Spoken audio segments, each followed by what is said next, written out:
ایک سوال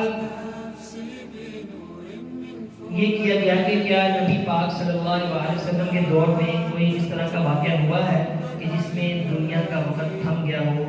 دنیا رک گئی ہو؟ رہنمائی فرماتے ہیں نبی اکرم صلی اللہ علیہ وسلم کے دور میں ایسا کوئی واقعہ نہیں ہوا کہ سورج رک گیا ہو، دنیا تھم گئی ہو۔ دو واقعات لوگ اکثر بیان کرتے ہیں، ایک سیدنا علی رضی اللہ تعالیٰ عنہ کے حوالے سے کہ جب نماز کا وقت تاخیر ہو گئی اس وقت سورج رک گیا، اور دوسرا کہ جب سیدہ فاطمہ کا دوپٹہ جب سر سے گر گیا تو اس وقت سورج رک گیا، دنیا تھم گئی۔ اور ایک حضرت بلال رضی اللہ تعالیٰ عنہ جب اذان دینا بھول گئے، جب اذان کی تاخیر ہو گئی۔ ان روایات کی کوئی سند مضبوط نہیں ہے، لہذا ان واقعات کو، اس بات کو بیان نہیں کرنا چاہیے، کیونکہ یہ جو روایت آتی ہیں یہ موضوع روایتیں ہیں، ان کی سندوں کے اندر جو راوی ہے وہ بھی ضعیف ہے، اس لیے بات بالکل درست نہیں ہے کہ دنیا کا وقت تھم گیا تھا، سورج تھم گیا تھا۔ یہاں تک کہ مسند احمد کے اندر ایک حدیث ہے، نبی اکرم صلی اللہ علیہ وسلم خود فرماتے ہیں، آپ فرماتے ہیں کہ سورج کسی بھی انسان کے لیے کبھی نہیں روکا گیا سوائے ایک نبی کے لیے، وہ نبی کون تھے؟ یوشع بن نون، وہ ایک نبی تھے، صرف ان کے لیے سورج کو روکا گیا تھا۔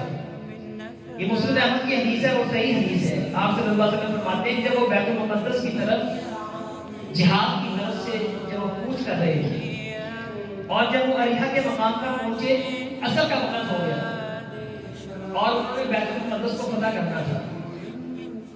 اب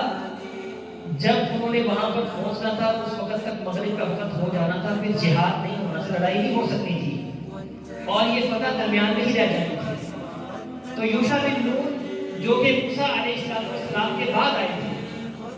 موسیٰ کی قوم کی باغ توڑ بعد میں یوشع بن نون نے سنبھالی تھی۔ جب وہ بنی اسرائیل کی طرف جہاد کی غرض سے نکلے تھے اور جب عصر کا وقت ہو گیا، وہ ابھی مقام اریحہ پر پہنچے تھے جو فلسطین سے بھی دور تھی جگہ، تو انہوں نے اللہ سے دعا کی۔ سب سے پہلے انہوں نے سورج کو مخاطب کرتے ہوئے کہا کہ میں بھی اللہ کے حکم کا معمول ہوں، تو بھی اللہ کے حکم کا پابند ہے اور مجھے بھی اللہ نے حکم دیا جہاد کا، لہذا تو اللہ کے حکم سے رک جا۔ اور پھر اللہ سے دعا کی یا اللہ سورج کو روک لے تاکہ ہم بروقت وہاں پہنچے اور اس فلسطین کو ہم فتح کر دیں۔ اللہ رب العزت نے اس وقت سورج کو روکا تھا، اس کے علاوہ اس سے پہلے اور اس کے بعد کبھی سورج کو نہیں روکا گیا۔ اور جو نبی اکرم صلی اللہ علیہ وسلم کے حوالے سے جو 3 روایتیں پیش کی جاتی ہیں